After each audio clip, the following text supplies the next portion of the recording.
I liked. Go into solo mode. I'm just going to put this up here. We live, we live. I'm doing Shift S to make a screenshot. Just so I have it for reference here, and then I'm going to go back to my lady here. This was also pretty thick, so I'm hoping this bottom layer will be a little bit thinner than that one.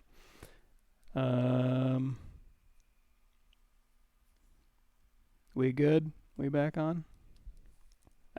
I'll assume I am. So anyways, muscle fibers here. Go back into solo mode here. So here, these muscle fibers don't really go up and attach, which I kind of like. I like that kind of just ribbed feel around here, because I don't want to go through and just do like a muscle study again on top of this. I want to have a little bit of pizzazz. So I'm just going to kind of follow what I had before and just go through here and do this. And I'll use my standard brush with lazy mouse turned up a little bit. Z intensity. Usually I crank the Z intensity up, but I'm just kind of doing, let's go ahead and do Z add. I'm just kind of trying to keep it, focal shift back to 0. Trying to keep it kind of subtle. So I'm going to go ahead and cap her arms here and then give her something through here. Now again, if I knew exactly what I was doing, if I wanted to poly paint this and sketch it out onto the polygons themselves, it would be a fine way to do it. I'm just used to sculpting everything, so I'm just going to keep doing that. And I'm going to keep talking. Okay, up again. Okay. All right. So, okay, how are we doing on time? It's 9, 10, so 9:30 my time, 10, 11. When it hits 10 o'clock, we're going to do, you know what, when it hits 9:45, we're going to do hard edge stuff. I thought I'd be further along doing this kind of stuff here. And don't worry, we'll get into armor stuff soon, and we'll be applying a lot of the hard edge stuff we're going to talk about tonight on that armor stuff. And we're also not necessarily just going to be like, hey, it's the Michael Pavlovich workshop, but we're just going to do a sci-fi female for months. I can drop this right now. You know what? Executive decision. I'm dropping this right now. Somebody give me an animal. We're going to do a creature sculpt. So we got a Z-sphere here. If you want to do creature sculpts that are already in there, you can go ahead and hit the comma key, and you can go into the tool menu. And there's a lot of cool stuff. Oh, it's under the project. Underneath the demo, mannequin. Look, I think Ryan Kingsline, he did the base male and female here, but there's also like a horse, a dog, a rhinoceros, a frog. So you can definitely start in there, and it'll be a Z project with Z-spheres all loaded up for you. But I think what we're going to do is we'll probably do some Z sketching. All right, what do we got? Armadillo, cheetah, pangolin, moblin, sloth. Let's see what would be the best way to start with a cheetah. Okay, you know what? I am gonna cheetah a little bit. So what we're gonna do is I am gonna go into project here. Do we have a? Well, we have a dog here. Let's see what that dog looks like. So I'm gonna be doing some creepy stuff. That looks all right. So you know what? We can kind of turn this into a cheetah. Because I don't know what a cheetah looks like, other than what I remember from 3rd grade biology. There we go. Always use reference. At least I need to. Okay, so in this case, what we can do... All right. Let's do a preferences, initialize ZBrush. I think we're going to do a cheetah-ish creature, but we're going to do it with Z sketching, because Z sketching really keeps me creative. I don't generally use Z sketching for like, well, let's talk a little bit about Z sketching. So if we go through here and let's say we start making a creature. First thing I'm going to do is go this way. So I'm going to turn on the floor, and I always try to remember this little blue line going forward is Z forward. So we're going to just start there. So we're going to say this is the rib cage here, and this is the head, and we can move, scale, and rotate, and we can start dragging this stuff off here. And then we can kind of do this and start dragging out hips. Now we got some legs here. I'm going to go ahead and turn the floor off. That's another thing too. Usually, I guess it does update. I was trying to do some renders a while back, and I couldn't get the floor to move and capture the shadows, so I don't know if I'm the only one with that problem. I need to look back into that here. You can also go into your sketch. We'll do Sketch 04. There's a lot of really cool matte caps in here that are cool for kind of doing Z sketching here. So if you want to, you can build an entire armature of just like a creature kind of thing, or an animal if you want to do a straight up animal just by drawing and moving. You can do, if you want to, you can hit Q and just draw, tap in the middle and then move those around. If you want to scale down, these are basically a joint hierarchy. So you basically have a parent that goes to a child that goes to another one, and then these kind of branch off here. So now we have a parent to two children. If you want to rotate all of those, grab it by the bone here. Instead, if you do it by the joint, it's just going to rotate the joint here. So like here, it'll just rotate the joint. If I rotate the bone, it's going to do the joint and all of the children. Same thing with move, and same thing with scale. So you can use that to your advantage. In fact, another thing you can do is you can mask these off. Invert that mask, make your draw size really big. In a pinch, if you want to make your draw size really big, hold down Shift and turn off Dynamic. You can also go in here to Preferences. Oh boy, where is it at? It's been a while since I've been in there. Draw? No. So draw is like transparency and what gets drawn on your document here. I think it's maybe under, it's somewhere in here. I'm not going to spend too much time looking for it. But somewhere in here there is a setting that'll go like, if you want to go all the way up to like 5,000 draw size max, you can change it in there. But what I usually do is I'll just hold down Shift and turn off Dynamic temporarily. We'll talk about what Dynamic is when we get into hard edge stuff. But anyways, you can move around multiple objects or multiple Z-spheres by making a really big brush size as well. That's Z-spheres. Now, when we're using Z-spheres, we can hit A, and that'll give us an adaptive skin, which you can go to your adaptive skin menu right here. Your density, I usually set that to 1, especially if when I'm doing retopology with Z-spheres, is, I want to see the actual geometry I'm drawing, so I'll change the density to 1. If you want to, you can crank that up. And another cool thing you can do is you can go down here to Z-sketch, and you can go into Edit Sketch. Now, sketching is basically going through here, and you can just start doing like Z sketching. That's what it's called. You can hold down Shift, and that'll kind of smooth these things. And there's different smooths you can do with Z sketching. Let me try Sketch Gummy here. So basically, and you can leave the mesh. You can kind of do this kind of thing. There's one that's really good for leaving the mesh, and that is under here. If you choose the armature brush, you can just go straight off from the mesh here. Now you're going to see when I smooth, it kind of embiggens itself and smooths into the object here. If you don't want that, there's a couple different smooth algorithms. If you hold down Shift, and by the way, you're going to notice when I go into Edit Sketch mode, it changes, or when I'm in Z-spheres, regardless, it changes your brushes from regular old sketching brushes to these type of Edit Sketch brushes. So basically, if I go to Smooth 1 is what we're used to. Smooth 2, if I hold down Shift and Smooth, you're going to see instead of spreading out, it actually tightens in. If we go to Smooth 3, it's going to, what is it going to do? It doesn't do anything at all. So Smooth 1 broadens it out, the base. Smooth 2 kind of shrinks it in, and then Smooth 3 doesn't do anything. And then Smooth 4 really, really kind of shrinks it in. So generally speaking, I'll keep it on Smooth 1. You're also going to notice there's Sketch 1 and Sketch A. The biggest thing, let's take it off armature. We'll do Sketch 1. So you're going to see as I sketch, it kind of snaps to the surface of the underlying armature, which is your Z-spheres. Or it should be. Unless I did, oh, I'm going to keep switching back to armature here. Why is it doing that? SQ. Oh, also make sure you're in draw mode. If you're in move mode, you can go through here and you can like move these things around and rotate them as well. You're going to want to make sure you're in draw mode here. There we go. So now when I'm sketching here, you're going to see it just kind of embeds itself into the underlying armature of the Z-spheres. If you open up your depth menu and your brushes, you're going to see that's kind of how far it's embedding. If you braze that up, it won't embed that far. In fact, you can pull that way out, and it'll sit right on top of the surface, depending on how far you put that in.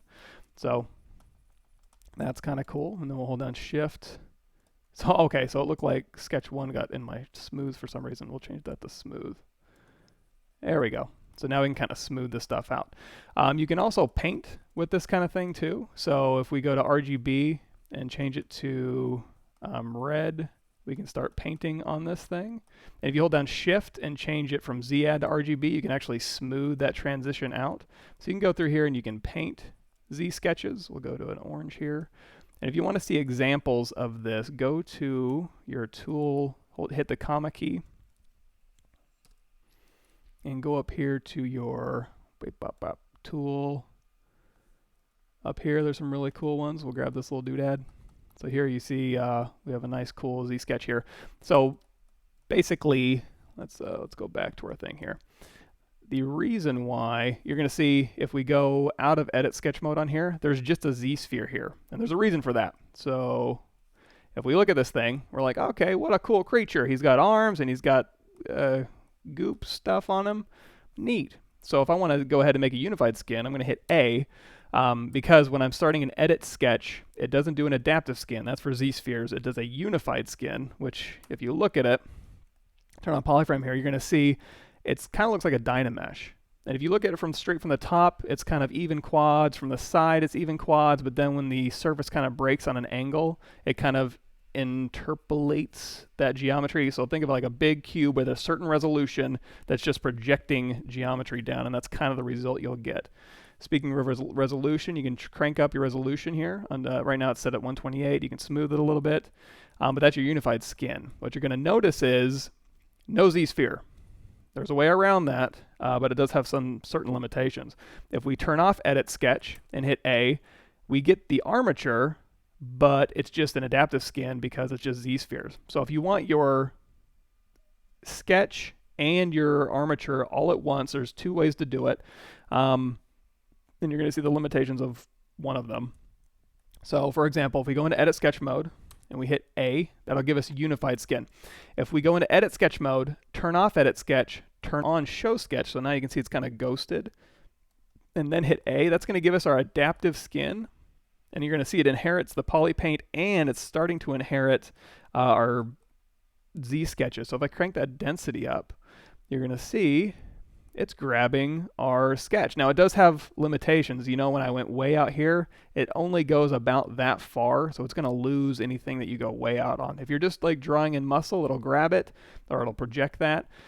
If you go way far out, it's not going to. There might be something in here under these properties like proximity tolerance. I'm going to be honest, I don't mess with this stuff. Feel free. That might help some of that, but you can see it's kind of limited.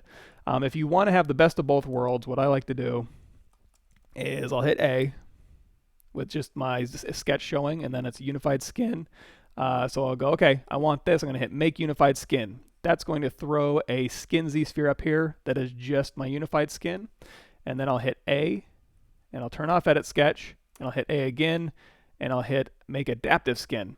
So now I have a skin Z-sphere here, which is an adaptive skin. Let's go ahead and, seems very dark. Okay, there we go.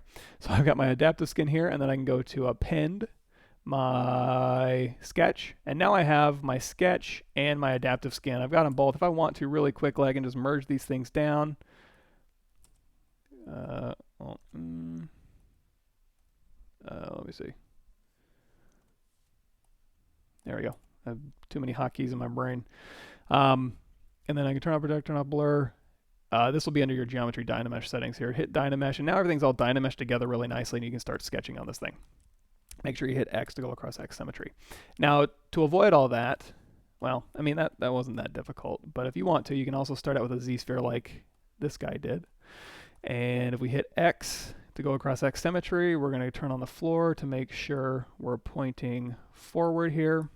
And I'm going to go to my sketching here, unified, beep, boop, beep, Z sketch, go into edit sketch mode. And now I can just start sketching right off this thing. Now, if you do, something I forgot to mention, if you do go ahead and make sure you're in draw mode and make sure you have Z add turned on. If you do cover up your entire armature with Z sketches, and you hit unified skin, obviously you'll get everything because everything's covered in a unified skin. Yeah, exactly. And honestly, I just recently started doing this kind of thing again, and it kind of broke me out of my normal, like, oh, I'm in Dynamesh, I'm going to use Snake Hook, I'm going to use insert mesh brushes. But I had some really interesting things happen just using Z sketches. So I was kind of like, you know what? Why don't I do that anymore? Um, so I'm going to do it now because you know what? I do what I want. This is the Pavlovich workshop. So if you hold on Alt, you can get rid of your sketches here. So if you do want to just kind of make a creature or a human or whatever, you can just kind of start pulling off of this thing and just start creating kind of a little creature-y dude. Now we were doing a cheetah, so let's see if I can hold down shift, make sure we have Z turned on. So I was painting here, and we have smooth 1, so that'll kind of broaden out as it hits the underlying surfaces. One thing I forgot to mention is if you do, you can hold down shift and it'll kind of smooth in a straight line. And I think there's another way to do that, but you can also go grab your armature brush, and if you start dragging that out with the smooth brush or holding down shift, it'll also do straight lines. So you can kind of do this kind of thing. And then if you want to do like wing supports, you can go through here and you can just kind of start building up supports in between here.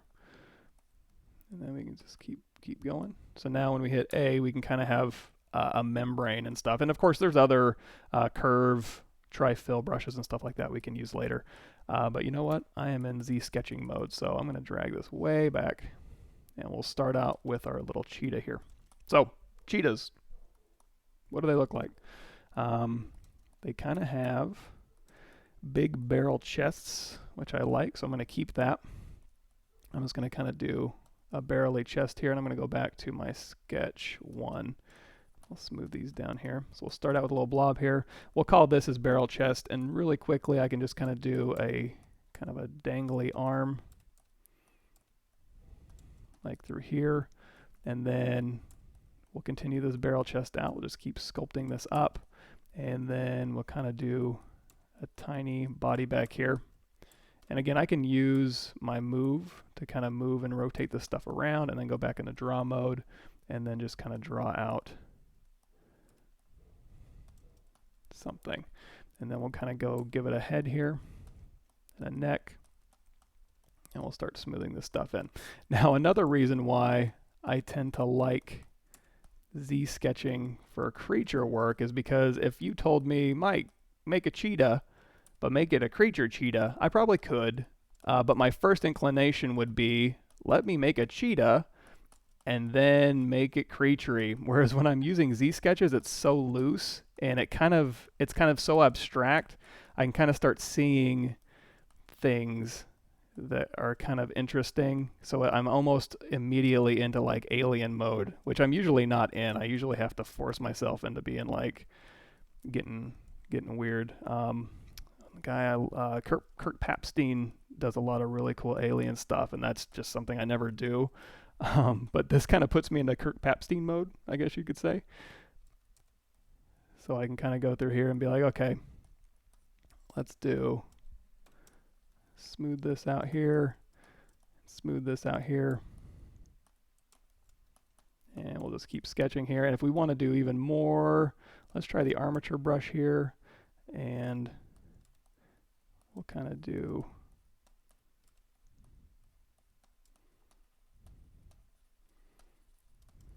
smooth these things out, and then this can be moved back,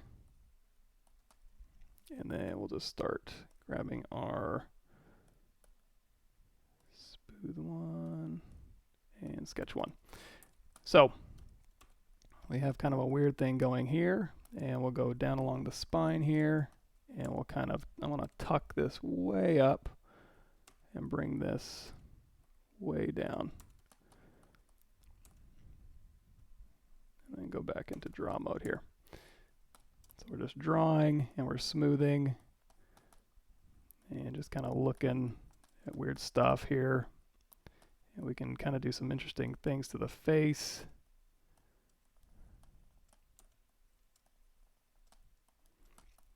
And you're going to see it kind of folds back on each other. So if you go like out and back and around, it'll smooth and kind of hitch back on like this. So it's also really cool. This is like Giger type stuff. You can kind of really quickly go through and just kind of start getting some really neat stuff going on here. And then again, go in here with your move brush. You can move this stuff around or down or in and out and kind of get something going there. I'm going to smooth these out quite a bit actually.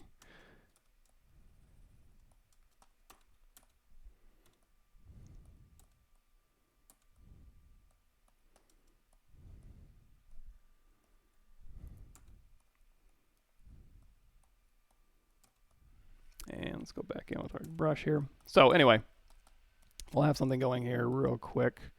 Give me a second, maybe some bony ridges here. Kind of fill this up a little bit here. But anyway, you can do this all day long, get some really cool stuff going. If we like this, let's go ahead and hit A, and that'll give us a unified skin. And I think it takes the original one first Z-sphere and makes a unified skin with that, just not your other armature stuff. And then we'll go ahead and go into unified skin, make it, go back up here, and we still got polygroups and stuff. One thing I forgot to mention is when you're in edit sketch mode, you can go into, where's my, this one. You can go see where it says active points here. Go to your edit sketch and hit optimize. Where is it at? Unified skin, Z-sketch. Go in here and hit optimize, and that'll go ahead and bring your point count down. It'll get rid of anything you can't see. So we've got this here. I'm going to hit X. I'm going to do a quick mirror and weld just in case. And now you can just treat this like a Dynamesh. If I go ahead and Dynamesh this thing here, already we've got some like really cool stuff going on. I'm going to turn off RGB. Looks like I need to reset my brushes here. There we go. And now, turn off RGB 25. I'm going to crank up my Z intensity a bit, and then we'll start. And this is something I can just put on the back burner. You know, maybe I won't have anything really cool going on today because it's 9:45 and we need to start talking about hard edge stuff. But we'll come back to this and we'll keep going with this. So like creature stuff is so much fun and it's kind of relaxing. So when you're at work and stuff, did I turn off local? There we go. Sorry, I get moving around and it only seems to be happening when I'm streaming. Like I'll sculpt really fast at home and I don't have any problems, and then I start streaming. I'm like, oh, everything's going wrong and all my brushes are weird and I forgot that I turned this thing off and my intensities and my alphas are all so that's going to be my excuse anyway. But anyway, so I'll, when I'm doing creature type sculpts, I'll usually work at just a low enough resolution just to kind of just indicate the detail that I want to start out with, so I don't get too caught up in like, I don't want to get into poor detail, but I can start talking about, I can start indicating direction changes, skin, kind of differentiating skin detail or like armor plates from maybe goopy skin, that kind of thing. So it's not like you're just able to not get any detail at all. You can, what this looks like. You can indicate stuff. You're just not getting caught up in super high fidelity detail. And what this stuff reminds me of is you guys need to check out Simon Lee. He goes by Spider Zero. Love his stuff. Like, oh my God, he's one of my favorites. And he's prolific as heck. I need to go back to his website. It's been a while since I've checked. That guy is amazing if you haven't looked him up. He does really, really interesting creature stuff here. And it's, I grew up, I was basically raised by Beetlejuice and Terminator 2. So everything, and He-Man. So everything I design is basically an offshoot of Beetlejuice, Terminator 2, and He-Man. His stuff, he has many, many different life experiences than I did. I grew up in, Salt Lake City, Utah, Louisville, Kentucky, and Texas. And then I went to college in Florida. So that's like, you can already tell my life experiences has been pretty limited. I'm trying to do more traveling. I'm trying to get out a little bit more. I'm I'm going to one of my wife's brother lives in Japan, so we're gonna go meet him and we're gonna check that out, just to kind of get out and experience some new stuff. But basically, his stuff is so unique, and he approaches problems from such a different way than I do. Um, and the reason why I like Z sketching is because it kind of forces me not to get too caught up in, like I was saying, make a cheetah creature. I never would have done this ever if you just gave me a Dynamesh, you know? But with Z sketching, I got this really cool kind of bloated sack neck thing going on here with some armor plates and a weird crusty nose and kind of deep set eyes in here. And it doesn't have to be, I tend to go human figurative. Speaking of Florida, somebody's calling me from Florida right now. But you don't have to. Go grab some creature reference. In fact, I should be looking at the cheetah reference, right? So if we want to make this a little more cheetah-y, I'm going to take this nose and we'll make it a little more cat-like. So I'm going to take this and just start maybe sculpting this out. We'll kind of make this a ridge. So we'll kind of give it some feline features here. Now, if you are running out of resolution, I haven't gotten to the body yet at all, but I'm kind of having fun with this head. So what I'm going to do temporarily is I'm going to pop this off. We're going to go ahead and split this off, subtool split. I'm going to crank up the resolution just for the head here, and we'll just kind of keep going. So now I can get in here and start going, okay, is this going to be an eye back here? Pretty cool. And if we want to do like more of a feline nose, it's starting to look like a cow. So let me, it's starting to look like a bull. What I'm going to do is take this, kind of elongate this snoot here. There we go. That's a little more feline here. And then we'll do that really pronounced kind of thing through here. Maybe pull this out here.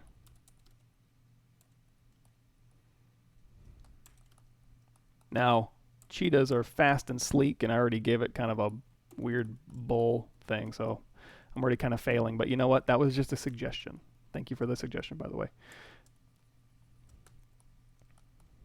But yeah, so go in here and you can kind of start wrinkling this up maybe, and maybe, if it is alien, maybe you don't want to go so on the nose, pardon the pun, and give it nostrils and stuff. Maybe you just want to give an indication of like just maybe it's a lump or something, and the breathing apparatus is like a blowhole on the back or up here or something. Let's turn off poly paint here so we can see where we're at. Or maybe it has a couple. Who knows? It's alien. You can do whatever you want. Speaking of doing whatever you want, though, you do want to make sure your characters have character. There is something appealing about them, and they are semi-relatable. I think. Anyways, I listened to some Jordu Shell stuff, and he talks a lot about making sure your creatures have character and then they're plausible and all that stuff. And I tend to agree with that. So anyway, looks like we're running out of time. It's 9:51. So let's get to some hard edge stuff so I can jump back in next the time. And let's see where we at.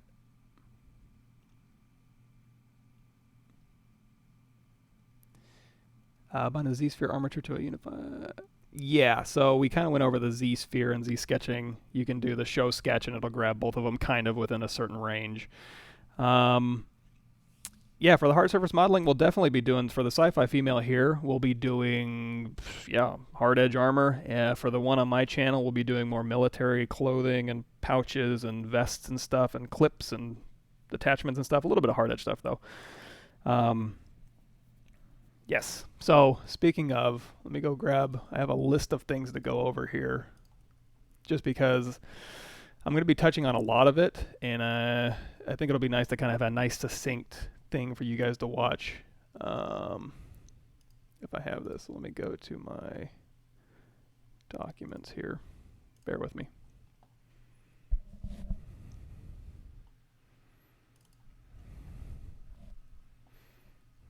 There we go. Okay, so the first one we're going to talk about, and we talk about it in the panel loops video. I did the panel loops video for Pixelogic, one of them. So if you go to the classroom, you'll see that. but we'll start with polish by features because that's a really important one. So we'll grab a sphere here. I'm going to hit the X key to make sure I'm going across symmetry here. If you want to, you can make sure Z is forward by having your floor on, and we'll go ahead and make Polymesh 3D so we can sculpt on it. And we'll make an interesting shape. You know, we'll pull this out and we'll hit X. There we go. So something like that, right? Super cool shape. So now that we have this, if you go through here now and you start masking, you can hold down Control and start masking. You can hit Control W and that'll make a polygroup. You can isolate this polygroup. We'll grab Select Rectangle. You can, with anything visible, you can go into Deformations, Polish by Features, and Closed Circle will polish and maintain volume. Open Circle doesn't care about volume. It'll just polish the heck out of that object here. So with both of these, you can kind of polish an edge ring. You can isolate that edge ring, mask it, invert that mask. We'll do a little bit of transpose modeling. Hold down Control Shift, and it'll go ahead and start adding edge rings. So you can hold down Control Shift, keep pushing those down. You can even go into Scale and hold down Control Shift, E, and it'll bring in edge rings like this, and then W to go back into that. So you can do kind of hard edge modeling like that. Now obviously this isn't great. Oops. Sorry, I've got my chat on another computer down here. Speaking of, let me make sure it doesn't turn off. So with these, what you can now do is if I do another polish by feature, which is under back here, deformation, polish by feature here. If I do a polish by feature open circle, you're going to see what a feature is a crease or a polygroup or maybe an open edge, a visible edge maybe. I think it was 3 things. So if you keep doing this, you're going to see it's going to, that polygroup is going to stay nice and creased, but the rest of it is going to just kind of smooth out. If we take this one here and go into polygroups, in you it'll be your polygroups menu, group by normals. It'll go ahead and look at the normal angle of your object and go, okay, this one's greater than 45, so we're going to give that a new polygroup. So now what we have is polygroups touching each other. So now if I do polish by features, it's going to keep all of those different polygroups creased and kind of smooth them out. So keep that in mind. Let's keep moving forward here. Another way to get polygroups here, and you'll notice I'm just using whatever geometry, polarized geometry that sphere had. If you want to, feel free to go in here and just dynamesh your mesh, no problem. Another way to do this is to go in here with your mask brush. We'll do mask curve, and we'll just kind of take a curve out, and then we'll do like a mask circle. We'll mask a circle out, and now we've got a masked area. We'll hit Control W, and we'll make a polygroup. Now, if we isolate or mask this top one here, so if we hit W and Control tap this top polygroup here, and then we do like our transpose modeling, like we'll do W and Control Shift and just move this up, you're going to see it gives us an edge loop, but those lines are really aliased. Not ideal. You can fix it by, you know, for example, one thing we've already talked about, if I go here and then Control Shift, let's mask this, Control tap this, and then E, Control Shift, and bring this in a little bit. So what you can do to kind of clean this up, I mean, you can do it manually. You can, you know, just go through and H-polish these edges. What I would prefer to do is you can Control Shift tap this one right here, do Control Shift X to expand and grab that extra loop that we made. Get rid of that one by Control Shift tapping it. Hit Control W to make it a polygroup, and now we have 3 polygroups. You know what that means. We can go into Polish by Features and make it nice and crispy. Here's another thing you can do. You're going to see we have a polygroup, and a polygroup. So whenever you have 2 polygroups touching, what it's going to do is just polish between all of those. So yeah, it kind of bends that. If you want to keep some hard edges, isolate this. One really quick way to do it is go into Slice. I'm just going to slice this corner right here. That's going to give this whole back end a polygroup. Now we have a new polygroup here. Another thing you can do, if you want, is go in here, go into your Z modeler brush, BZM, hover over an edge, and just do crease edge. So you can do a crease, you can do a polygroup, doesn't matter, it's still a feature. And now when we do polish by features, it'll keep those nice and creased. So you can kind of clean that up. Let's go ahead and scrub back. To skip all of that, you could use, now I'm not saying you should use, I'm going to say, we're going to get into slicing now. That's not to say you can't use masking. I use masking all the time and then just clean it up later. But if it's a simple enough shape, I tend to also use slicing. So hold down Control Shift and grab your slice curve. You can hit Alt once and it'll kind of bend it. You can hit Alt twice and that'll make it cornery. It'll give it a sharp corner. You can hold spacebar and move this thing around if you want to. And when you let go, it'll slice everything above that gradient line. So we'll just kind of do what we did earlier. We'll slice this. We'll also go into slice circle. You're going to see it starts from the center, but it's kind of oblong. If you want, go into your stroke option here, and you can do square and center, and that way it'll be a square. It is in a ratio of 1:1, and it'll start from the center. And then you can hold down spacebar and move that around. So now once you have this, you can determine, you know what, I want this piece here, so I'm going to isolate, Control Shift tap that, Control Shift drag to invert, grab these, invert that, hit Control W, and now I've got two polygroups here. So on this one, if I hit W, Control tap this top one to mask it by itself, and now we go E, Control Shift, and pull this in. Because it's nice, and it actually, when it's sliced, if we look really close here, it actually put a pretty smooth line just cut all the way through. So we don't have to worry about polishing and smoothing this very much because it's sliced. So it already gives us a nice hard edge around there. If you want to, though, you can go ahead, and maybe you want to kind of smooth these edges out, so we can go ahead and isolate this one. We'll do Control Shift Control Shift S to, so Control Shift E is expand.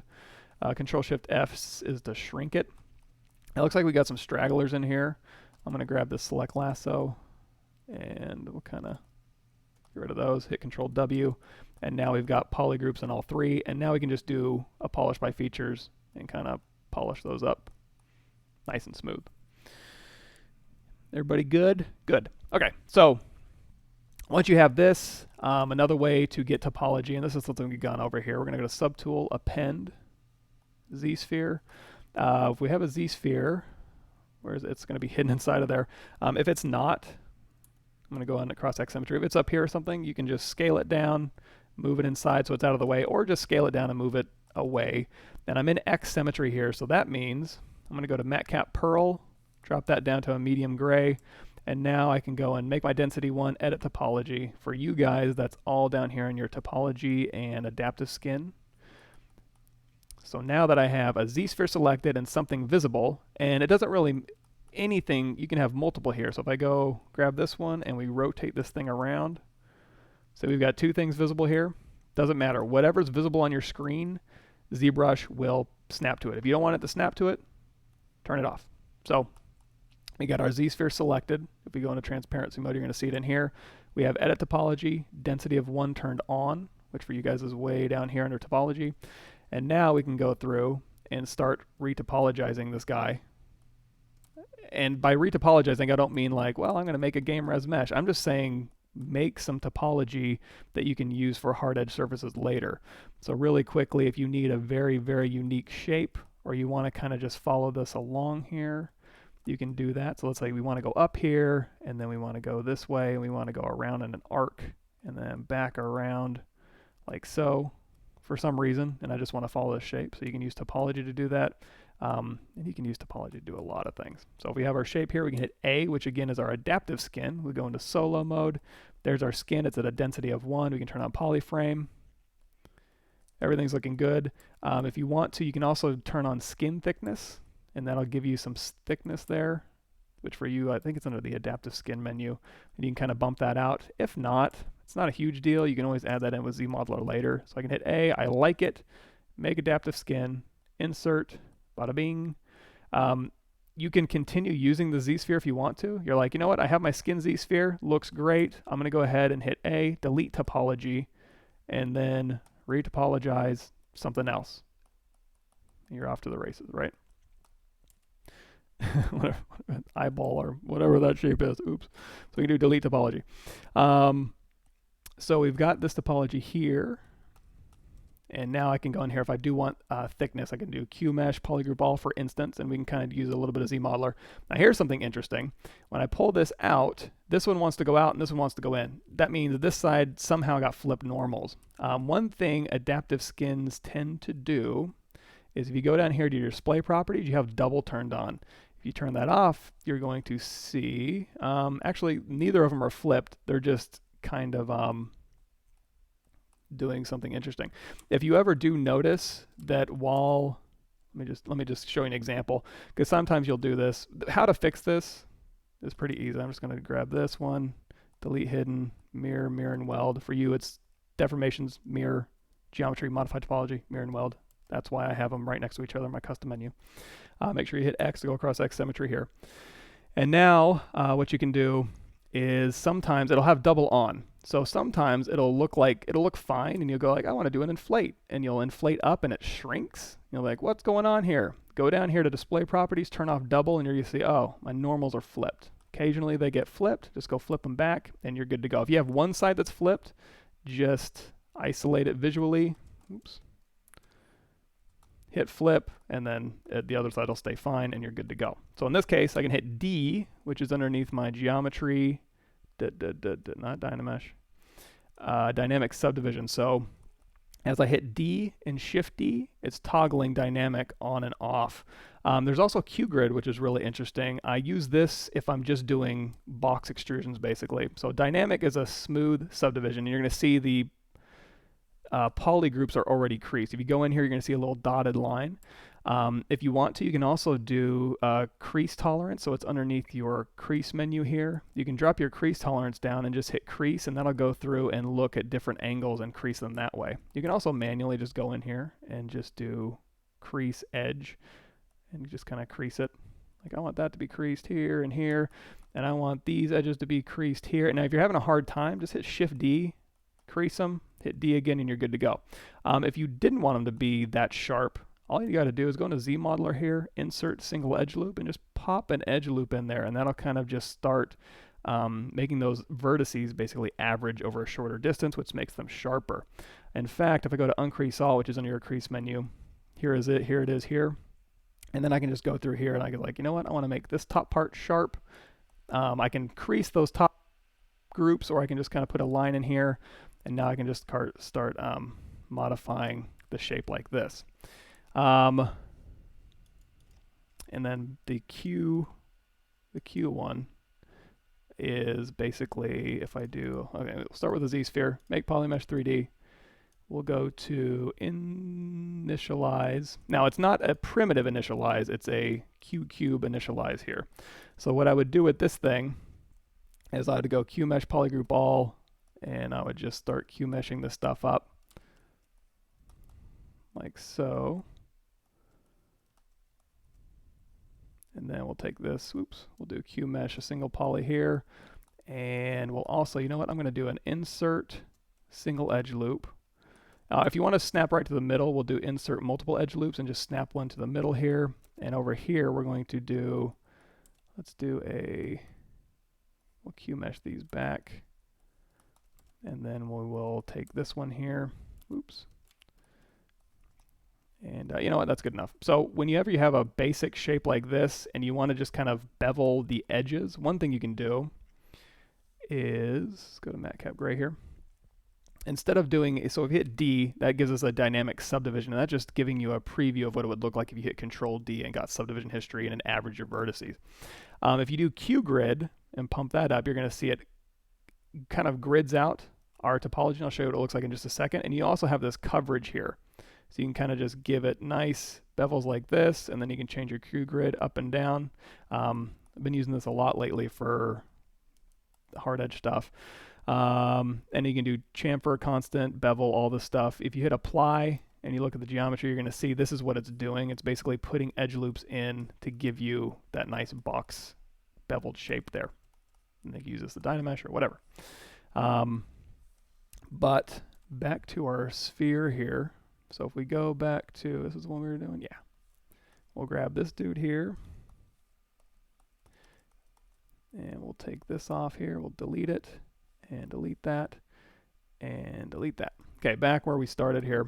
and I'm just going to take this all the way back. So another thing you can do that I do a lot is extraction and cleanup and Z-remesh. So if you go into control here, and we do a mask curve, and then we go into control and mask circle. So we've got our shape here, and now what we can do is go in here under the extract menu, T border, T corner, thickness. If you hit extract, it'll give you a preview. Turn off transparent.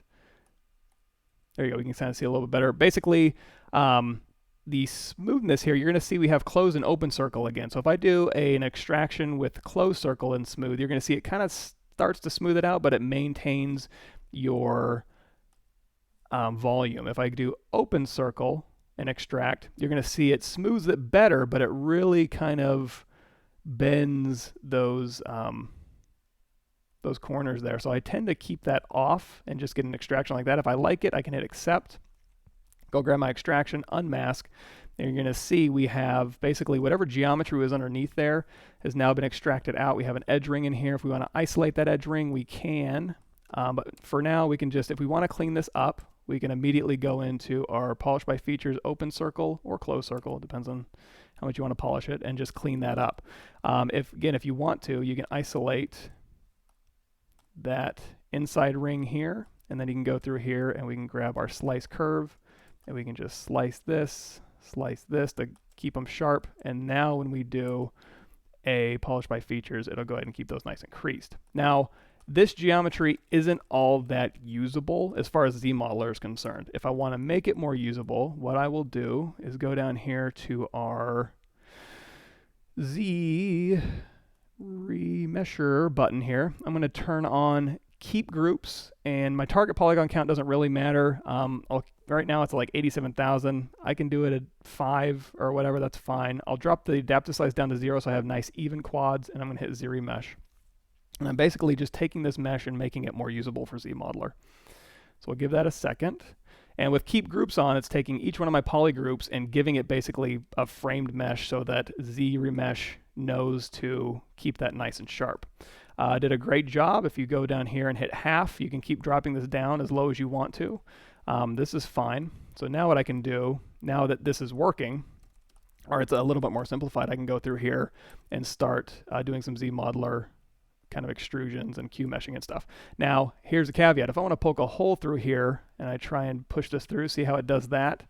That's because this is Z-remesh slightly different than this one. Not a huge deal. I can isolate this one, delete hidden, Q mesh, polygroup all, bring this in, give it thickness. Go ahead and flip those because it flipped our normals here. And now when I go through here, it'll go ahead and just poke a hole straight through. I can hit D to do dynamic preview. I can go in here and hit crease PG, which is under your crease menu. You're going to see it didn't keep those edges creased, but what you can do is go and group by normals and then get your polygroups back. You can now, or you can drop your crease tolerance down. You can crease by polygroups, hit D, and now, oops, crease by polygroups. There we go.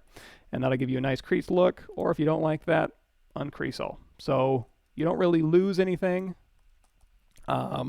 either way. And now you can go through here and do lots of cool Z-Modeler-y type things here. And we can, yeah, so we'll go in here and we'll grab this. We'll do a polyloop, polygroup here. Tap Alt to get different ones if you want to. And now when you go through, you can do like QMesh polygroup all.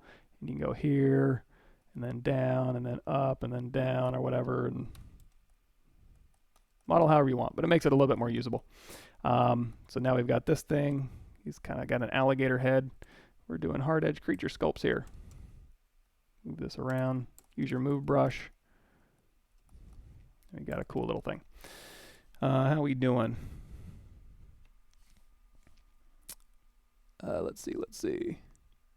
Way to bevel angles when you're at such a high resolution. Yes, and when you're Z-remeshing, well, if I understand correctly, Z-remesher can do quite a bit of cool hard edge stuff. Let me see if I can think of an example. Okay, so we'll take this and we'll mask, we'll do mask pin, and we'll do an extraction of this here. So now what I'm going to do is go to extract, accept here, And then if we want to, we can actually, well, I don't want to do that too much. So if I want to clean this up here, we can do a quick polish by features, or we can keep these angles nice and sharp by going in here and just doing a quick crease edge here, womp, and womp. And now when we polish by features, where are we at? There we go. We can polish this out. Now, again, if I want to just take this top one here, delete hidden, and Z-remesh this one, Z-remesher will keep these. You can change this however you want. So again, we can go in here with slice.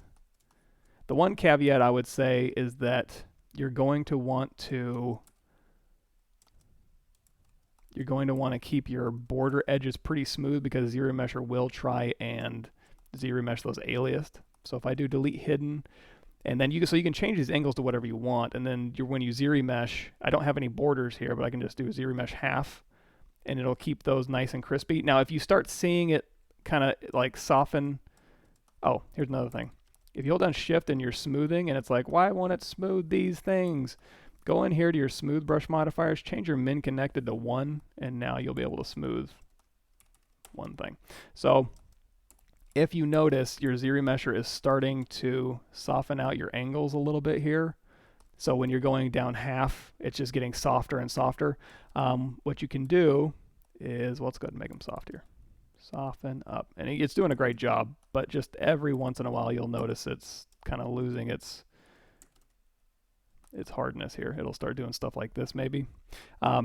It's really susceptible to suggestion. So just go in here. I like to use my move brush with AccuCurve turned on, and that actually pulls out to a point, as opposed to just regular move brush, which kind of does rounded. If you do move Accu, especially when you're doing Dynamesh stuff, it'll pull out to like a hard square. So you can kind of square these up while it's fairly low res here. Just kind of square these up a little bit, do a little bit of cleanup, kind of help it out a little bit. It doesn't take very long. You're not helping it that much. And I'll do a quick, oops. Oh, so they're perfect. So on the other side, it was really soft. So what I'm going to do is square these out. I'm just going to say, hey, Z-remesher, give me something more like this, please. Always be polite. So we'll square that out here. And now when I hit Z-remesh half, it'll take that into consideration and does a great job. Now in this case, I'm going to do a mirror, mirror, and weld, hit X, and then you can just go in here, QMesh polygroup all, pop this in, flip it, and then go in here and do whatever Z-modeler madness you want to do. The normals will get flipped just because it's picking a direction, I guess. You'd have to ask the smart guys at Pixelogic that question, but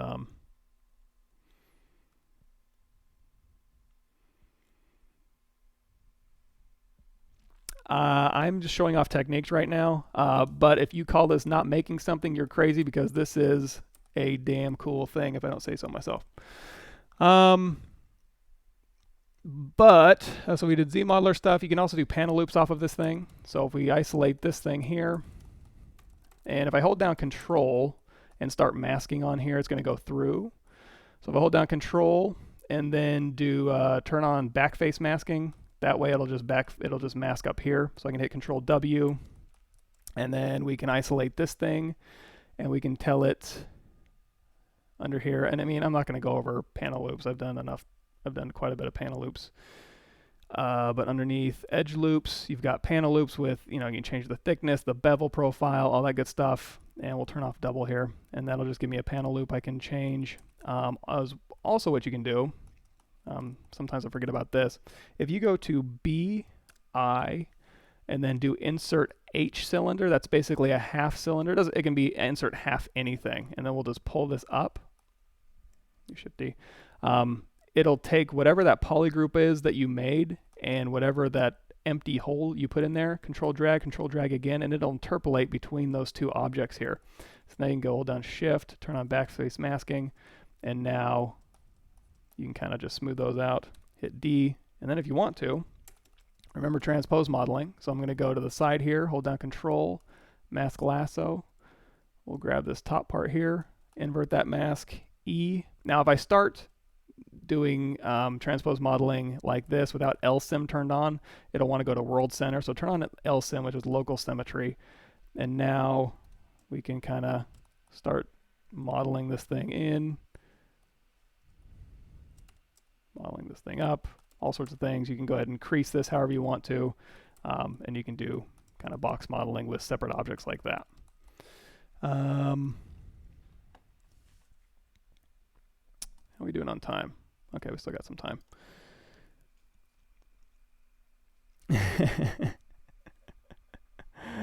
Yeah, so it should be this should be video on demand on Twitch, and then also they usually throw it on the YouTube, Pixelogic YouTube under their Twitch area. So I know I'm going fast, but I'm going fast because I want to give you guys more information rather than going really slow.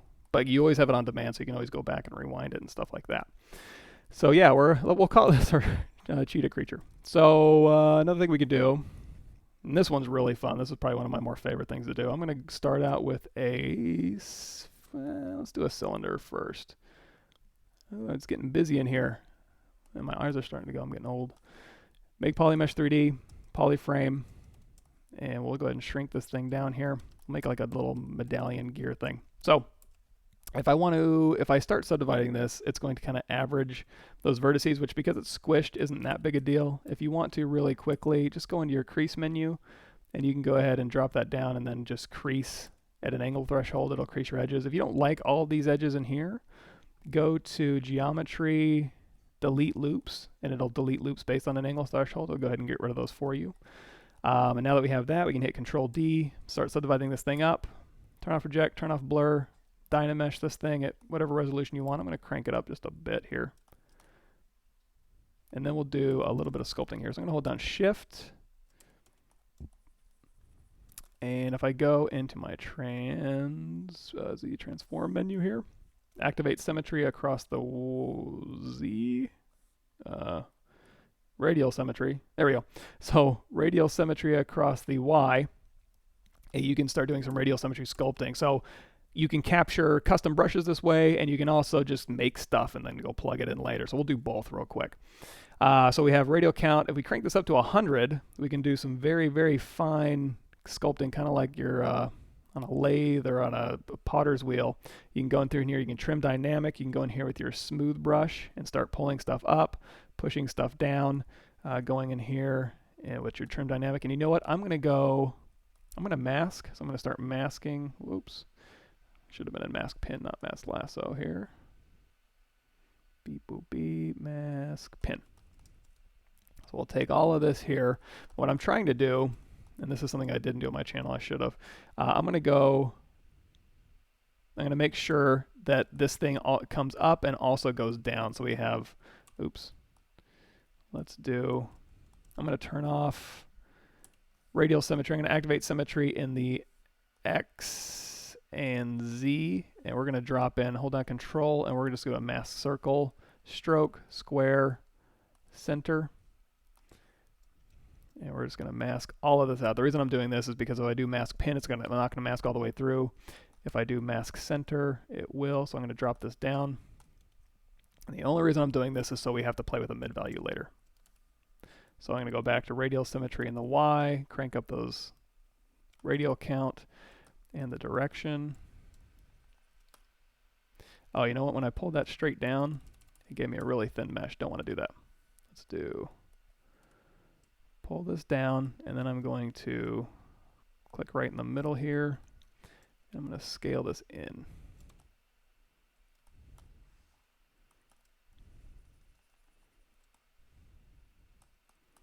There we go. So then we'll go back in this Y symmetry here, radial count. Start smoothing this in. Now just give me one more thing to explain. So we've got this going here. We're going to go into trim.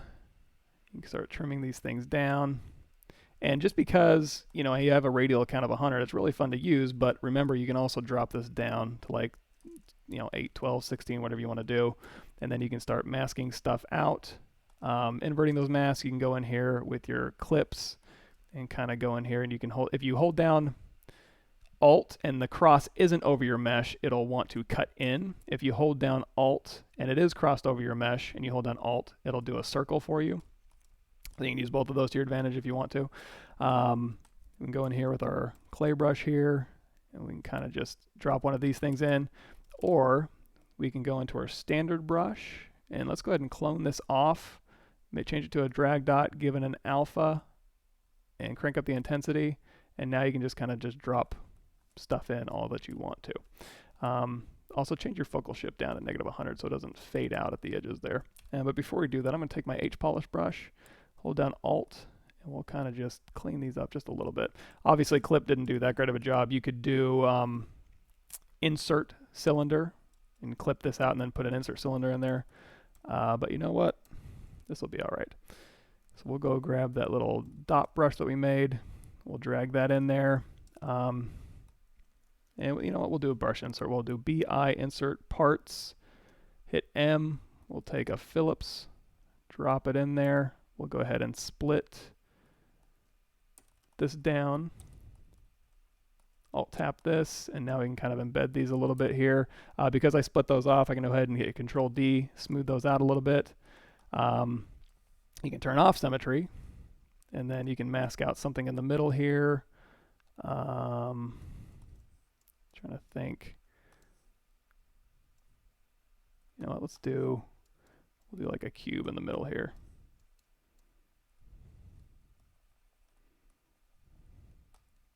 Good enough. Now when we mask through there, you're going to want to unmask these unless you want to pull those back through.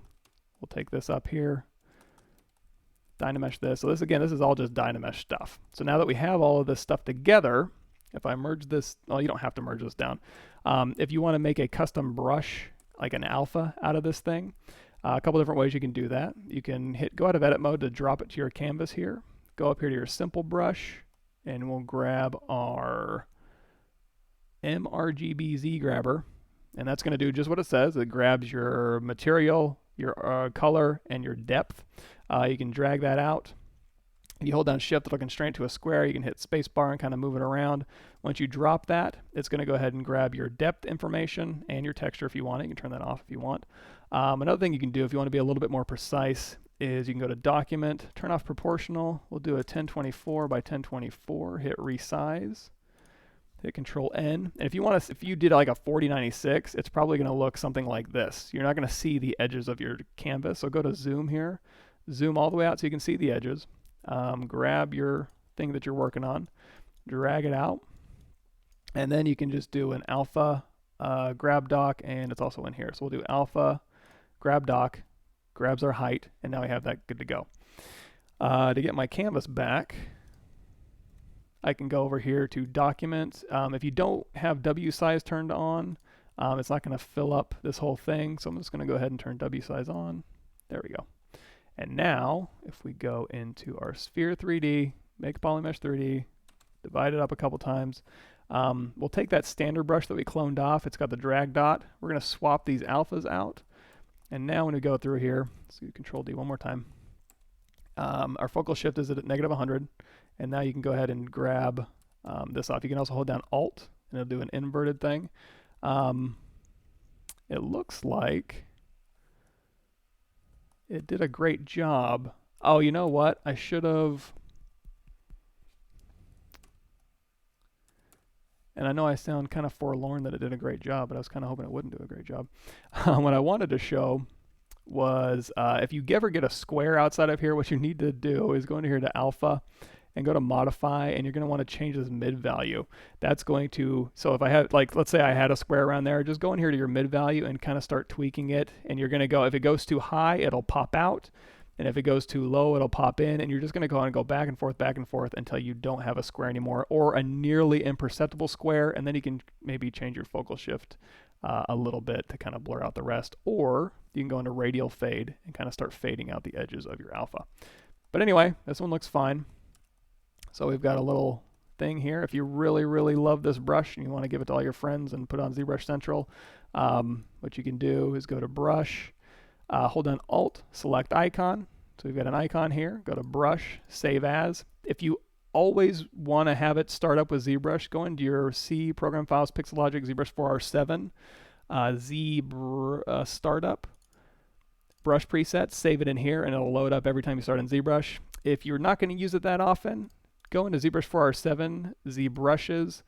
We'll go into IMM, I guess. It's not really an insert mesh brush, but whatever. We'll do test here, and if I want to grab it, I can just hit the comma key, go into brushes, go into IMM, and then you're going to see our brushes right here. Double click it, and then it's ready to go. So there's that. Let's go grab our cylinder here again. And this time what I'm going to do is I'm going to merge these down. And then I'm going to mirror and weld this across the X, across the Y. And we will turn off LSIM. And we'll turn off the floor. So mirror and weld across the Y here. There we go. I'm going to move this in. There we go. So now we've got a double-sided gear here. If it's a little bit heavy, which it is, it's a 500,000. What I'm going to do is pop out the screws temporarily. I'm going to go ahead and split those off. I'm going to take this, go under Z plugin, decimation master, pre-process current. Give it a minute. Because if I'm going to be inserting this thing all over the place, I don't want it to be 500,000 polygons if I can help it. And we'll decimate this down. We'll say 50K, enter. Looks pretty good. You can keep dropping this down. 25. You don't have to keep pre-processing. It's already pre-processed at once. That's good enough. And we can actually make these different polygroups if we want to grab them later. Merge those down.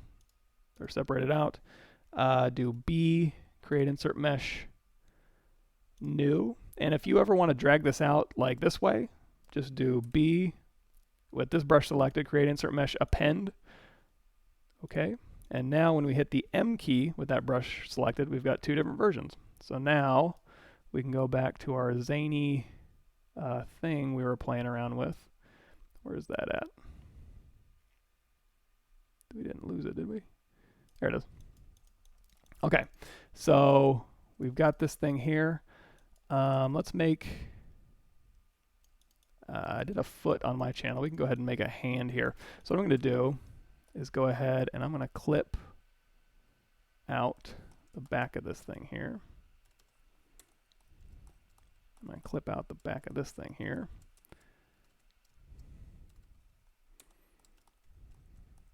And if we also want to, we can like mask this, invert that, and we can do maybe a clip rectangle.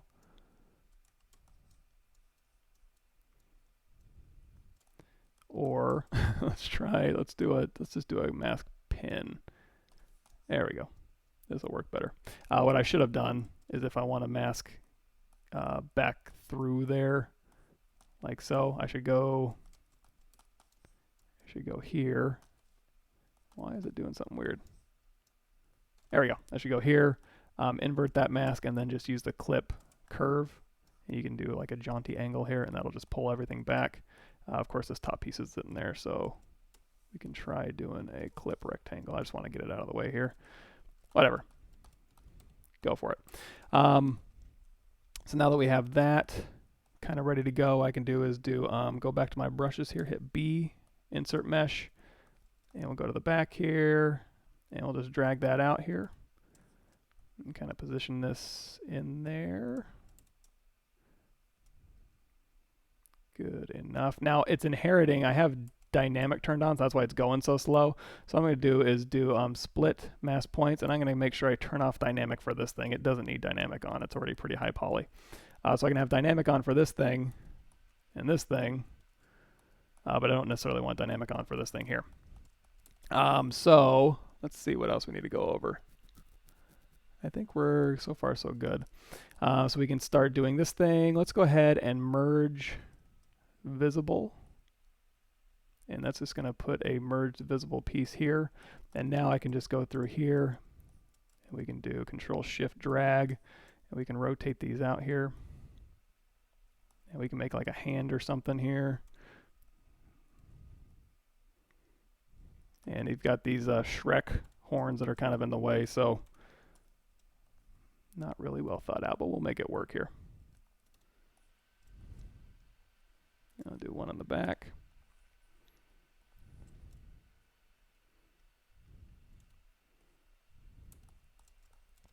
And now if we want to, let's go ahead and do insert sphere. So we'll grab the sphere here and we'll push this back. And we need something to kind of go over these things. So I'm going to go ahead and just kind of size this up. This is under your oh, I don't have it in here. Well, we'll go find it. Deformation size, and we'll scale that up. And we'll move this forward here. And now we can do extractions. We can do slice. Let's do a slice. I like doing that. So we're going to do a slice here, slice curve, and we'll take this whole bottom off here. And then for each one of these little areas in here, we're going to go ahead and do a slice circle. So we'll hold down Control Shift, isolate that, delete hidden, and then we'll go slice, slice, slice, and slice. Isolate that, delete hidden. We'll go ahead and scale this down using move. And now if we want to make this a little bit nicer, I mean, you can panel loops this, you can extract this as is, just with visibility. But all I'm going to do is go to Geometry, Zero Mesh. There we go. Target is fine, adaptive size down to 0.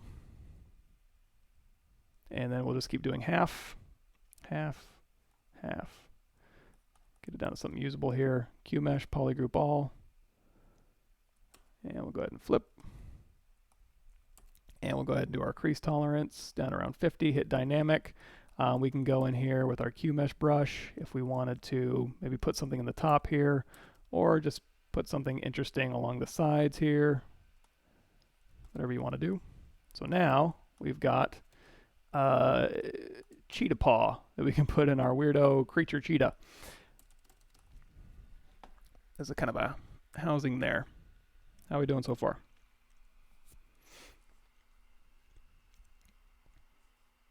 Yes, yes. So the center of objects, okay. So for instance, if I want to find the center of the bounding box of this object, which isn't going to be that useful, let me do something that'll actually be a little more useful for you. So if I take a cylinder here, oops, cylinder, edit, make polymesh 3D, and I go up here and I kind of move it off into space and I kind of rotate it around, and I take the surface normal and I kind of scale it out a little bit. So we'll have our floor there for reference. Let's say I want to find the center of this object and I want to scale it along its normal like that. If I hit, and you know what, just to make it even more interesting, let's do mirror and weld across the X, mirror, mirror and weld.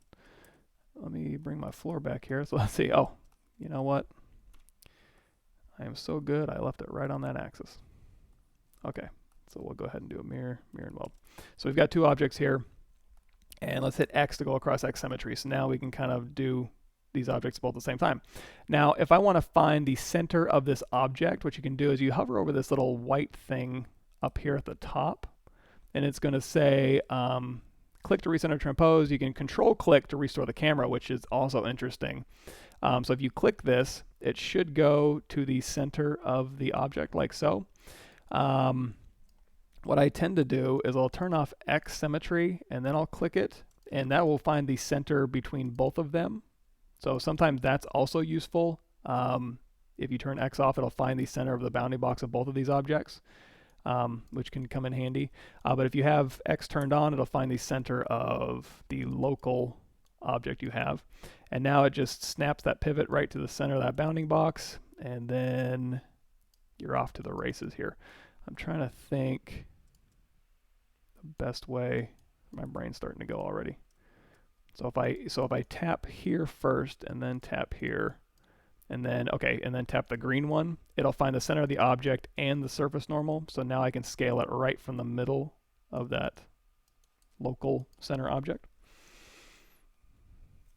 But as far as like moving the pivot of that center of the object, you can do that in ZBrush Core with their little gizmo, but in here with transpose, you have to kind of put this in there, and then you can kind of, there you go, hit these little green and blue and red things. Super useful for boxes and stuff like that.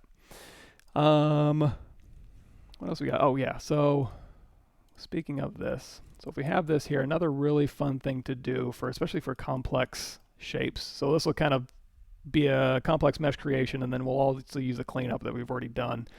If I go in here to geometry shadow box, and we turn on shadow box here, it's just going to give us a default shadow box. If you start out with something like a sphere, drag it out, make it a polymesh 3D, and then you go into geometry shadow box. You can see it tries to make you a sphere, so it masks this side off. Whatever object you had created, if we go out of shadow box here and we just use our clip brush here, we'll do clip. We'll like clip this, and then we'll like clip this, and then we'll do shadow box. It will try and recreate that, but you are going to lose some information because it can only get information from 3 sides here. So if you have this, you can go into transparency mode. You can kind of see through, and now you can go in here with masking, and basically wherever you mask or unmask, it'll go ahead and add or separate out geometry. So we can go through here, and we can do mask pin, mask lasso, not mask curve pin, we'll do mask lasso, something like this. So you can make very complex objects, go out of shadow box mode, and then here you go. And you can make this a Dynamesh. You can go in here and clean this up. You'll have polygroups. But another thing you can do is if you're making a creature cheetah, which is a Z-sphere, there we go, and you want to say add something to him, what you can do is Alt-tap his body there, and let's go to Subtool. I'm going to duplicate this off because, again, shadow box is going to destroy this thing. I'm going to turn on shadow box for that, and it'll go ahead and give me a shadow box of what was there. I'm going to unmask. If I want to, I can actually scale this and kind of move it into place. It should work just fine to kind of get the areas you need. You can also change your resolution under the shadow box properties here. There's the res, so if you go out of shadow box mode, you can crank the res up to like 256 or something higher than the normal, and then shadow box again. And now what you can do is go in here, and you can just start masking where you want to put maybe his legs or something. Let me see. So here, so there's no mask here, but you're going to see these little gray lines here. That's going to tell you you have a mask over here, so if you continue to mask within those parameters, it will go ahead and mask those out. Now, see how I went above here and it didn't create any geometry? That's because these masks have to match up on either side. If they don't match up, it's not going to make anything. So you can kind of go through here, make some interesting shapes, and then we'll go out of shadow box mode, go into solo, and now we've got our objects here. Now to clean these things up, you can go in here really quickly. You can do your H-polish trick, and you can H-polish with these polygroups here, but you can also go in with your clip and kind of start clipping these out. And if you're like, you know what, I want to make a change to that, don't zero mesh it, hop back into shadow box here, and go, you know what, I want these to be connected, and I also want there to be a hole in between them, and I also want there to be a circle hole up here. Go out of shadow box, the reason it's not doing that is because when I'm masking on this side, it's not meeting any masks on this side. So I've got to give it enough to go through here. So if we go out of solo mode here, and we'll just isolate just the shadow box here. So now we can start seeing this. We'll go ahead and unmask this. Cool. Turn off shadow box, go to polyframe mode. And now if we want to clean this up, we can like clip these circles to be perfect circles. Hold down Alt, and because our cross wasn't over a mesh, it'll go ahead and clean that up.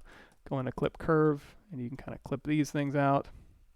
You can go in here with your clip rectangle, hold down Alt, and kind of clip these things out, so you can kind of clean it up like so. And then Dynamesh it, smooth it, do whatever you want. Really cool for complex gear stuff as well. For inserting, I forgot about this thing too. So if we go to brush, insert, cylinder, and let's say, okay, I'm inserting on this, and I was like, you know what? I generally like when it inserts on the surface normal, and it kind of follows like, oh, I'm going to insert on this one. Great. Looks like my curve depth is a bit, maybe not. So yeah, normally I like it to follow the normals. If for some reason you don't want it to follow the surface normals, go up here to your picker menu, and you're going to see under orientation, it's by default it's once orientation. If you click this thing right here, it'll drag it straight out. Now the reason it does that is because when you click and drag in here, it's an arrow. So if you point that arrow up that way, it'll drag it up that way. If you point it down this way, it'll drag it out that way. If you turn it off and then just tap it, it'll drag it straight out no matter what the surface underneath it looks like. So I find that handy every once in a while. So we talked about extracting and cleaning up, clipping, polygroups, clipping, inserting. This is a bunch of just regular stuff. I think that's a lot. And we didn't cover ZModeler very much, but any questions? How are we doing?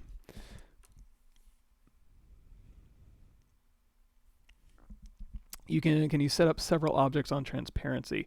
If you merge them, so right now if I go to, and you can just merge them temporarily. I'm going to go to a quick auto groups, and then we'll do a mirror and weld, and we'll hit X. So for example, if we go ahead and split, group split, so all of these, if you want, like say all these cylinders to be transparent together, you can just temporarily merge them. And then when you hit transparent, and your transparency settings are underneath the draw menu, if I'm understanding correctly. So you can go in here and kind of, wait, no, they're not on the draw menu, then the preferences. Preferences, draw, and then you can do like your front opacity, your back opacity, and kind of play around with that a little bit. And then if you want them to be split back up, you can do split to similar parts or group split or any number of split options in here.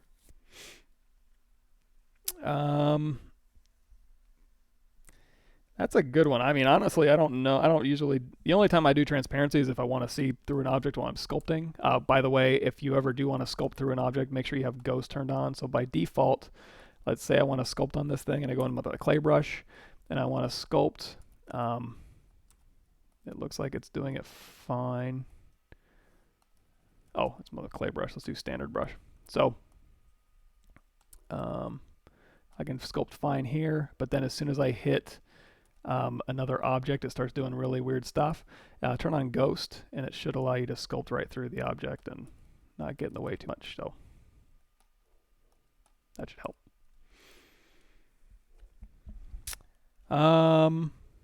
Well, let's see. What's in the picker? It's actually the only thing I really use it for is to set that angle. Continuous orientation. So if I go into the clay brush, if I go into an insert brush, BI, body parts. No, that's continuous. Brush insert cylinder. That's cube is once. Continuous. I think that's just for like maybe clay buildup. So if I turn this on once,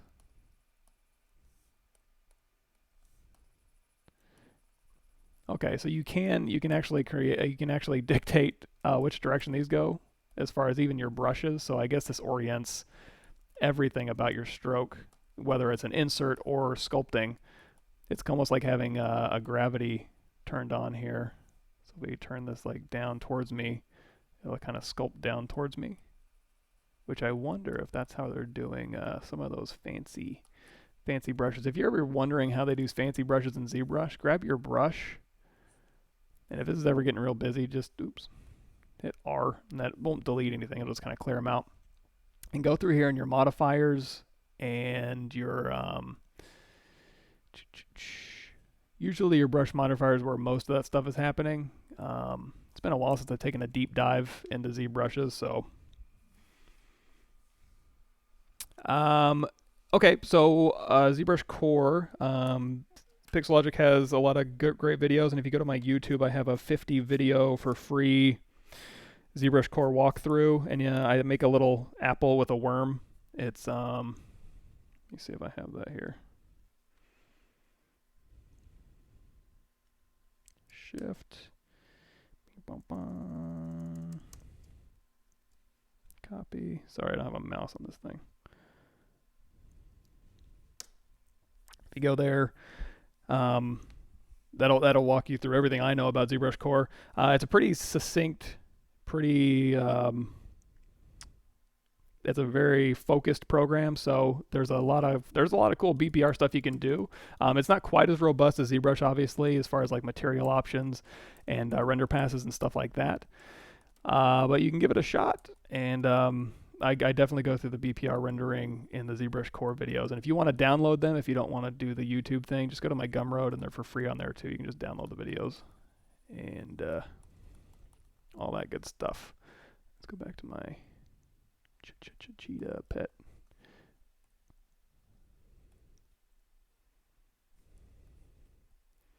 But yeah, sorry about starting late.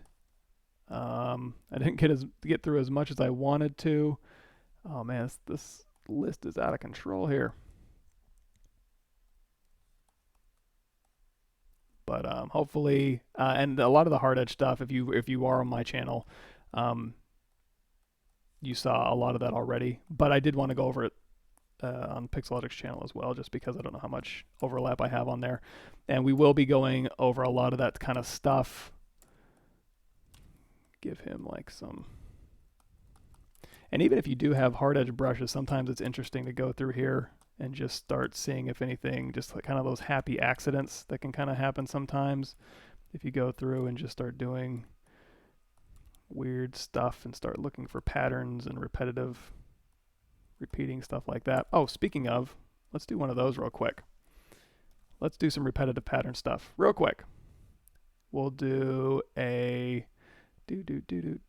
let's do, it doesn't really matter. Cube, make polymesh 3D, hit X to go across X symmetry, and we'll go ahead and turn this into a Dynamesh here. Cool. We'll go ahead and shrink this down like so. Oh, you know what? We could have used, let's do it. Let's go into geometry, because we just talked about it, shadow brush. So for my shadow brush here, we've got X turned on. Let's go ahead and grab mask pin. We'll kind of mask this out, and we'll do mask circle, and we'll do, oops. Whenever you got to close, it mask the other side there, which I didn't want to do. And then we'll do mask circle open. So hold down Alt, and then we'll go in here with our mask pin, and we'll say, okay, this is going to be, oops, let's do mask curve. Hold down Alt. So if this comes here, I want this to go and loop in on the side. This will make more sense in a second.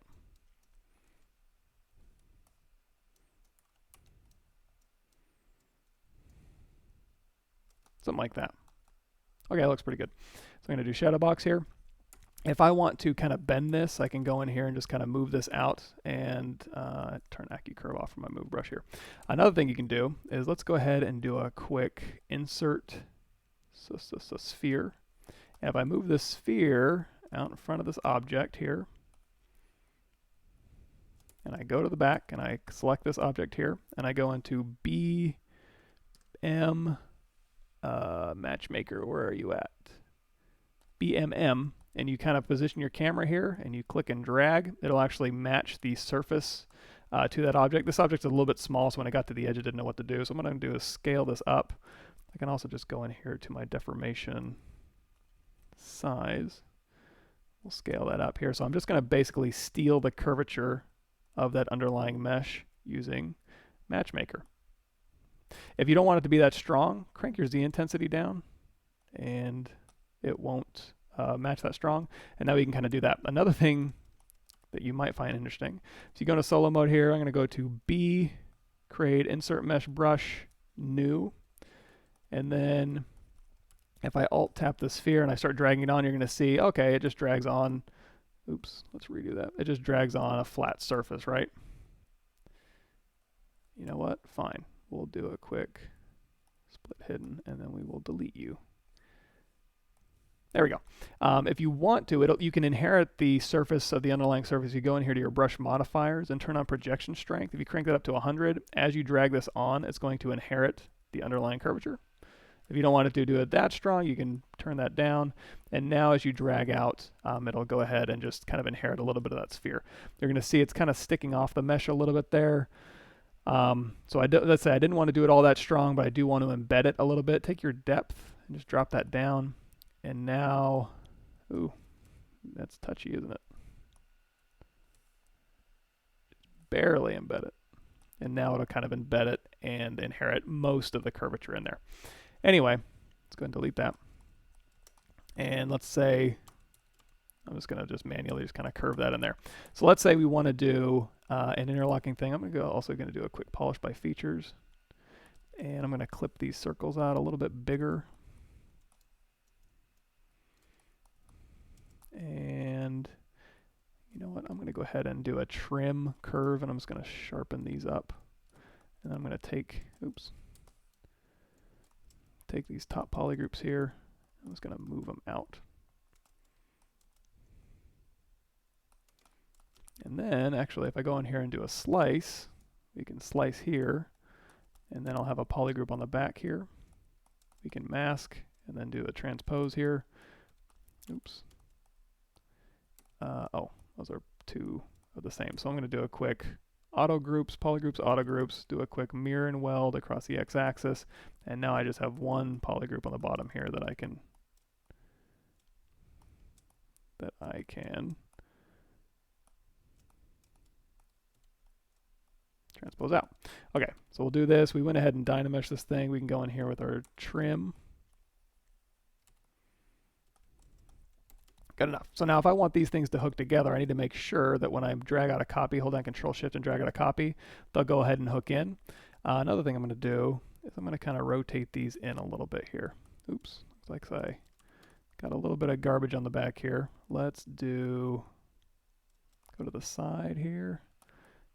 I'm going to go out of X symmetry. I'm going to just isolate. I guess I don't have to go out of X symmetry, but I'll do it to one side. I'm going to isolate this little piece here. And I'm going to clip that back. And then mirror and weld, smooth it out.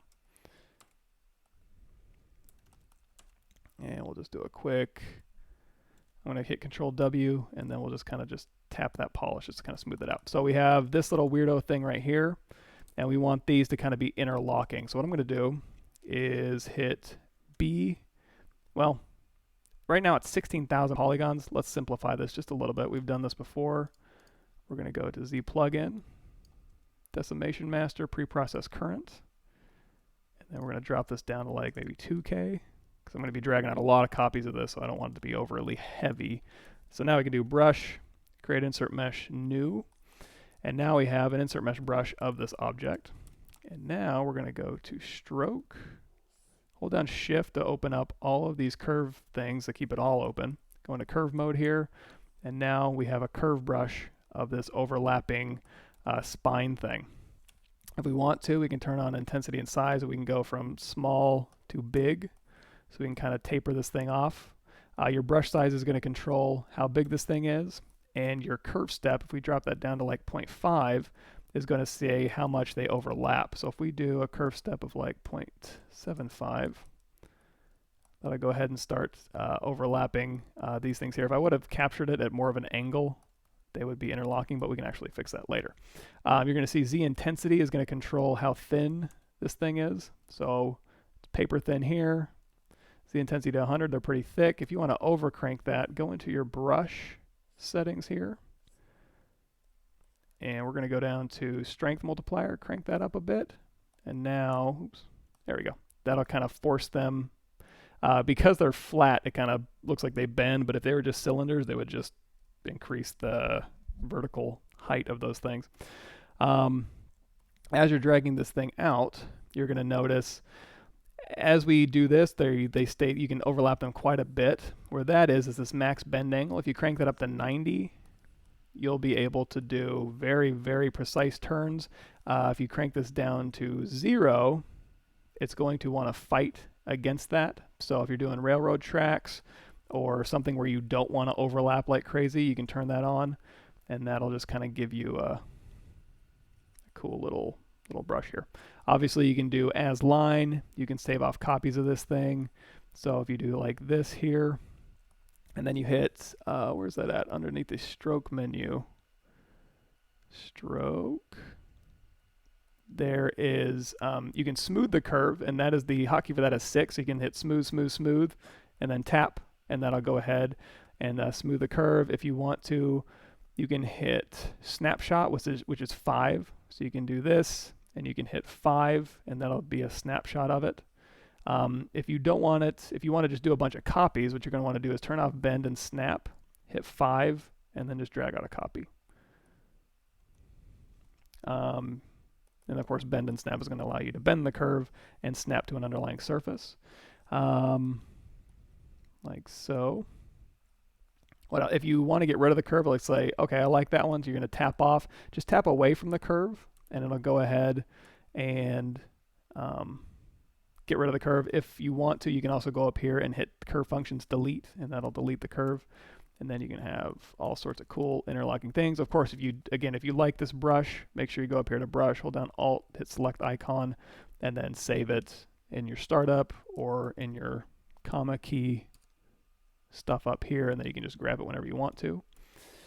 But that's kind of like an easy way to get repetitive stuff on a curve, and you can do tri-mesh insert brushes if you want to get into that kind of thing.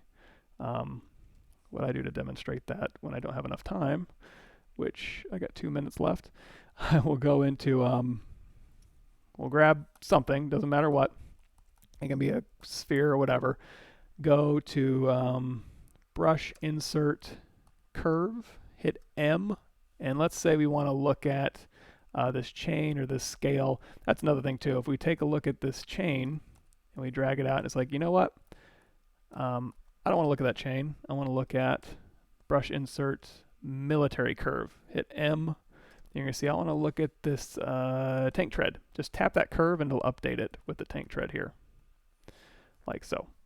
Let's look at this hose reinforced here. So if I want to look at this thing, all I need to do is take any object, it can be a star, a cube, or whatever, and do geometry, modify topology, and do mesh from brush, and you can look at it, and you can go, okay, this top part is an anchor, this bottom part is an anchor, and the middle part's going to be repeating. So I can go to brush, create insert mesh, new, and now we just have an insert mesh brush of that thing. But if we go in here to stroke, and we turn on curve mode, now we have a brush that will repeat that middle part here, because it's tri-mesh brush. You're going to want to make sure you turn on weld, which is underneath the brush properties here. Brush modifiers, turn on weld points, you can turn on stretch, you can change your curve resolution to give a little bit more curve here. And then, if you want, you can also grab a cube here, make polymesh 3D, and we'll go ahead and we'll slice this thing.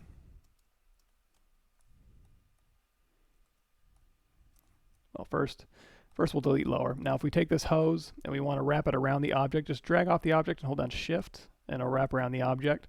If you want to, you can also slice through an object, and then with an open border, go to Stroke, frame the mesh border, and now when you click on that, it'll go ahead and put a little brush thing in there. If that's not what you want, let's say you want to do like rivets, go to brush, insert industrial parts. We'll grab some flathead screws. And in order for this to work, you've got to go to your stroke menu and turn on curve mode. And now you've got a bunch of rivets you can put in there. Now they're a little spaced too close together, so remember, just crank that curve step up. And it's might do something kind of wonky, so just undo that. And then, well, what we might need to do, let's go ahead and let's make this a little bit easier. Let's go ahead and delete hidden. And we still got that framed. If for some reason we didn't have that framed, just go ahead and isolate that again and then do a frame border. And now you can tap and it's like, okay, you know what? Those are still not far enough apart. Crank your curve step up. Like, okay, that's good. Isolate that. Grab these things. Go ahead and split them off. Hit D for dynamic subdiv. And now you can kind of just frame stuff like so. How are we doing? Yes, you know what? I'm going to be doing a fantasy character as well. We'll definitely get into fishnets, and not that fantasy characters need fishnets, but speaking of chainmail, if you go to my YouTube channel, there's a Gemini questions area, and I did fishnets, or maybe it was Lumi questions. And honestly, though, I would go to Google ZBrush Central Repository, and you will find insert mesh brushes of like crazy of different types of chainmail. But there's a lot of things to do with chainmail. You can do nano mesh brushes, you can do micro mesh insert, you can do insert mesh brushes that also have chainmail, but definitely go to the ZBrush Central Repository and just go through that thread, and you will find hundreds of different chainmails you can just use. Really, really cool stuff. So, yeah, and adjusting curves, I usually like to frame stuff, or if you're in ZModeler, and I'll wrap this up real quick. If you're ever in ZModeler here, like on a cylinder,